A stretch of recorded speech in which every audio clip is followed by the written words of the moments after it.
how to turn on or turn off show button to add multiple emojis for Gboard on the Samsung Galaxy S25 series. First, tap on the home button to return back to the home screen. Now from the home screen, swipe down at the top to open up the quick settings panel. In here, tap on the settings icon. Next, we scroll down and then tap on General Management.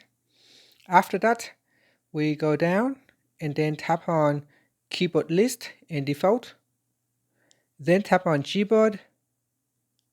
Next, we scroll down.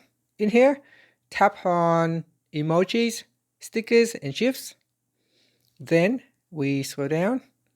And from here, go to the Suggestions section and tap on Show button to add multiple emojis. Tap on the toggle button to show or hide the button to add multiple emojis.